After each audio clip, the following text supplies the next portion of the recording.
Prophétie, prophétie. Le 17 février 2026, en pleine semaine de la célébration de la fête de la jeunesse, le prophète Moïse, par une prophétie, expose le plan du monde des ténèbres pour les femmes.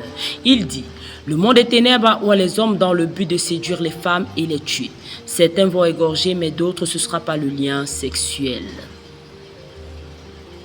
Femmes et jeunes filles attirées par la convoitise, ces hommes à la place du sexe ont des serpents, le but étant de vous détruire. Écoutons la vidéo. Il y a les femmes, surtout les femmes. Parce que Dieu ouvre les yeux, on me montre, on a besoin de montrer là.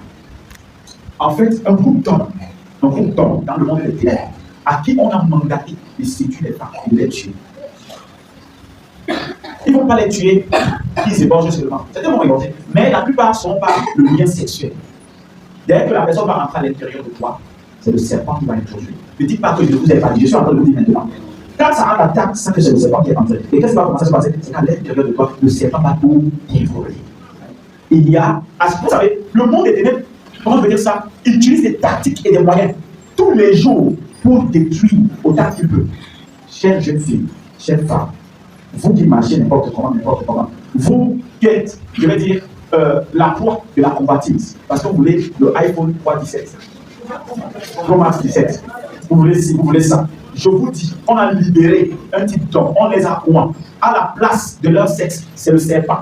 Quand ils entreront en vous, ils vont vous détruire. Ils laisseront le serpent. Qu'est-ce qui va se passer? Vous allez attendre. Regardez bien la vidéo, vous allez attendre. Il y aura des femmes, on va trouver des femmes dans les hôtels. Je suis en train de montrer ça. Je vois ça comme ça. On va trouver des femmes dans les hôtels mortes. On va trouver des femmes, dès qu'elle va commencer directement, dès qu'elle va coucher avec cet homme, directement, son sexe va commencer à pourrir. Ça va sortir des asticots. Il y a ce type d'homme qu'on a libéré, ça va se faire. Ce que je suis en train de vous dire là, ça va se faire. Confirmation de prophétie. Voici quelques découvertes macabres qui attestent de la véracité des révélations de loin de Dieu. Regardons la vidéo. Drame à Kinshasa, mort suspecte d'une jeune femme dans un hôtel de Lemba Terminus. La jeune Maëlys Ngoy a été retrouvée sans vie dans une chambre d'hôtel située à Lemba Terminus dans la ville de Kinshasa. Selon des sources concordantes, la victime s'était rendue sur les lieux pour honorer un rendez-vous. Peu après leur arrivée, l'homme qui l'accompagnait aurait quitté l'établissement, évoquant un déplacement vers un supermarché sans jamais réapparaître. Inquiets après plusieurs heures sans nouvelles, des employés de l'hôtel sont intervenus et ont fait la découverte du corps. Les premiers éléments orientent les investigations vers une piste criminelle, tandis que le principal suspect serait toujours en fuite. Une enquête judiciaire a été ouverte par les services compétents afin de faire la lumière sur les circonstances du décès et d'identifier les éventuels responsables. Que l'âme de la victime repose en paix.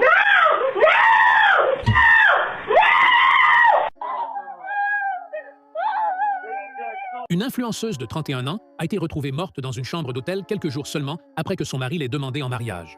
En effet, Ashley Janae a été retrouvée inconsciente dans un hôtel en Tanzanie. Les secours n'ont pas pu la sauver. Les autorités ont indiqué que son mari, John McCann, a été arrêté et qu'il est actuellement interrogé dans le cadre de l'enquête. Le couple était en vacances de luxe et tout semblait parfait sur les réseaux sociaux. Quelques jours avant, il lui avait fait sa demande en mariage pendant son anniversaire. Les photos montraient des moments heureux, avec des sourires et des célébrations. Puis, la situation a brusquement changé. Les enquêteurs cherchent maintenant à comprendre ce qui s'est réellement passé. Ils étudient notamment la possibilité que la scène ait été organisée pour cacher la vérité. Pour le moment, les autorités n'ont pas donné tous les détails, mais elles considèrent la mort comme suspecte. Un autre point intrigue. Après sa mort, des publications ont continué à apparaître sur les réseaux sociaux, comme si tout était normal. Ashley partageait souvent sa relation en ligne, mais plusieurs personnes ont remarqué que son mari publiait très peu de choses sur elle. C'est cette différence qui a attiré l'attention des internautes et des enquêteurs. Sa famille aurait appris la nouvelle grâce à des notifications d'urgence, ce qui a rendu la situation encore plus choquante pour eux. Pour le moment, l'enquête est toujours en cours et de nouvelles informations devraient être révélées prochainement. Une femme mariée nommée Joy a été retrouvée morte dans une chambre d'hôtel victime d'un brutal crime orchestré par son petit ami en ligne. La mère des deux enfants vivait une double vie, communiquant secrètement avec l'homme qui finirait par sceller son destin. Joy, une habitante de Lagos, avait rencontré son admirateur en ligne sur une plateforme des réseaux sociaux, cachant son véritable état matrimonial et lui faisait croire qu'elle était mère célibataire qui luttait pour joindre les deux bouts. Le scammer, se faisant passer pour un riche homme d'affaires, avait promis d'être une figure paternelle pour ses enfants et de la combler de luxe qu'elle pensait mériter. Le mari, selon lui, était de plus en plus distant. Son mari la trouvait de plus en plus distante et secrète. Souvent en train de s'enfuir pour rencontrer son amant en ligne, il avait confronté à 2 reprises à propos des messages suspects sur son téléphone. Mais Joy avait menti, affirmant que ce n'était qu'un client de sa petite entreprise. Mais la vérité était bien plus sinistre.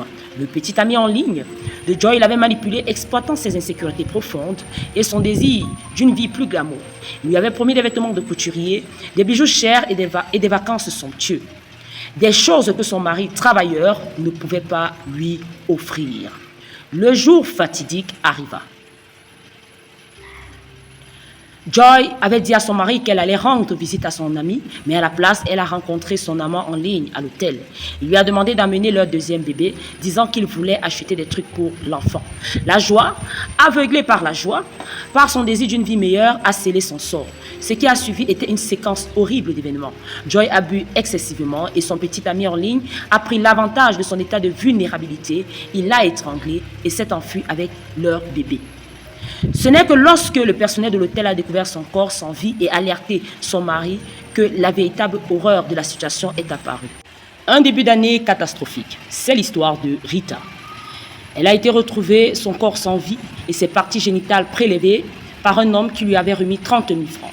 Cet argent, la victime l'aurait reçu pour avoir accepté de coucher avec l'homme à l'hôtel. Selon les investigations, l'homme a été arrêté et dans la foulée, les enquêtes se poursuivent. On vous dit souvent de rester tranquille, vous ne voulez pas comprendre. Si une jeune fille, ici on va l'appeler Nathalie, était une jeune fille qui travaillait dans un snack bar en tant que serveuse et consort, vous connaissez, passez bien, il n'y avait aucun problème. Sauf que cette soirée-là, il y avait un client en particulier dans le bar, dans le snack en question où elle était. Et le client là avait l'air friqué et il se faisait passer pour un benguiste. À un moment donné, il a fait appel à la jeune fille. La jeune fille s'est approchée de lui et ils ont commencé à discuter. Il a commencé à lui faire la cour et il a bien fait comprendre de manière claire et précise à la fille qu'il était intéressé par elle.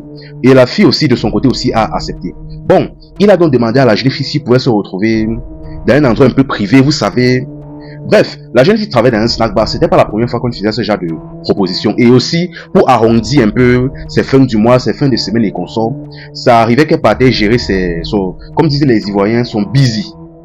Ou comme disaient les Camerounais, sa pimenterie. Elle a accepté, mais elle a demandé au monsieur que bon, il n'y a pas de problème, mais patiente que je termine mon service et après on va se retrouver. Chose dit, chose faite. Elle est donc partie donc continuer son service et au moment où elle a terminé donc, elle est donc partie avec le monsieur en question. Ils sont partis, ils sont montés dans sa voiture et ils sont arrêtés dans un hôtel. Une fois dans l'hôtel là, pendant qu'il payait la chambre, il a précisé et insisté à la réceptionniste qu'il devait être dérangé sous aucun prétexte. Et pour être sûr à 100% que la réceptionniste comprenne bien, il a ajouté une somme d'argent en plus à la femme pour qu'elle comprenne. Et il est donc parti dans la chambre avec la jeune femme. Une fois dans la chambre donc, avant de commencer dans l'acte en question, le monsieur est parti d'abord à demander à la jeune fille de patienter. Il est parti dans la douche. On ne sait pas trop ce qu'il faisait. Et la jeune fille déjà, vu qu'elle était habituée à la pimenterie, elle savait déjà que donc elle avait déjà certains réflexes. Du moins, elle n'était pas totalement naïve.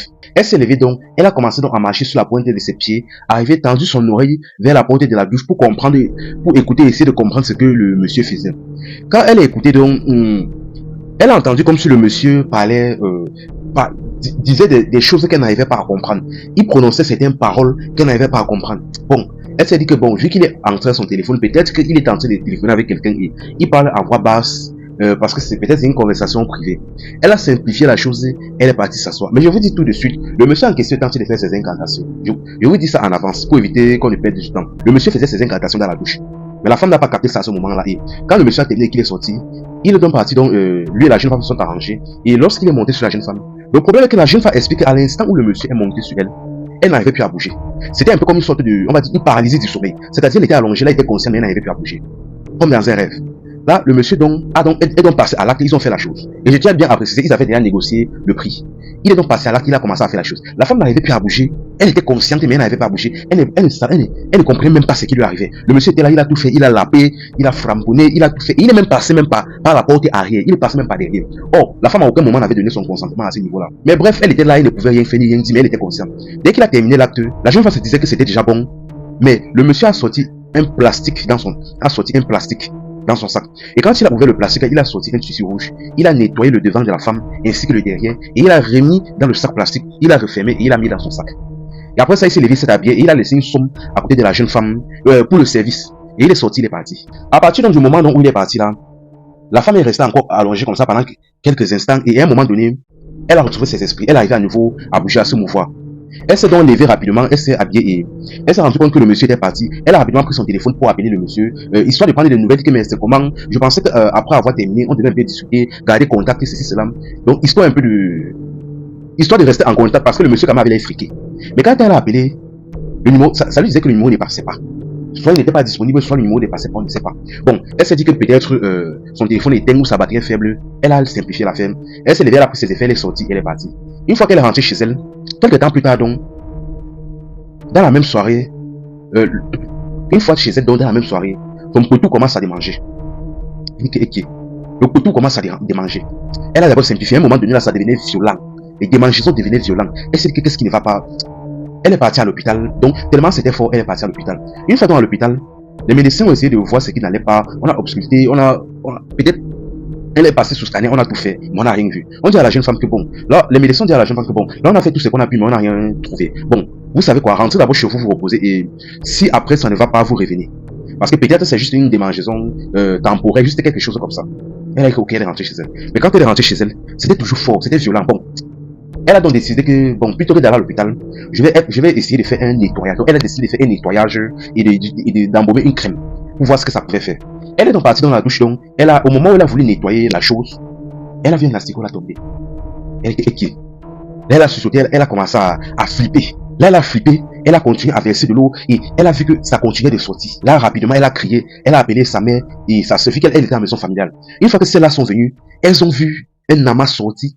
Elles ont vu des asticots sortis comme ça en bas la pleine. Là, elles ont été surpris. Limite, si elles n'ont pas crié.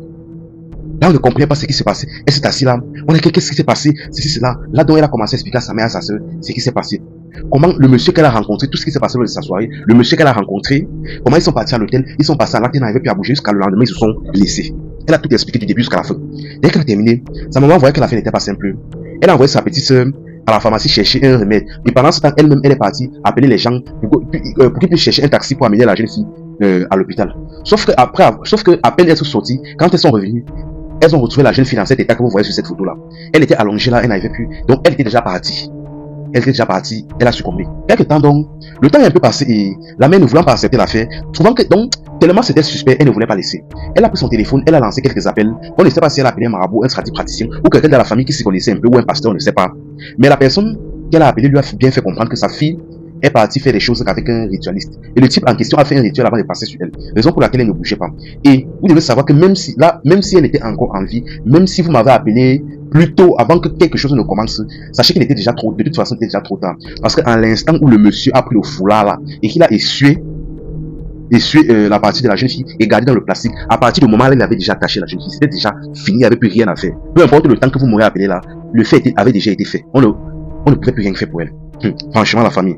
Quand vous demandez d'être prudent pendant ces périodes de fête là, vous ne voulez pas comprendre. Vous devez savoir que la jeune fille déjà, comme elle faisait son travail de nuit, en plus de sa pimenterie là, sa vente de piment là, sa famille déjà, sa mère et tout, apparemment c'était une fille qu'on avait beaucoup conseillé, mais elle ne voulait rien comprendre, elle disait qu'il n'y a rien.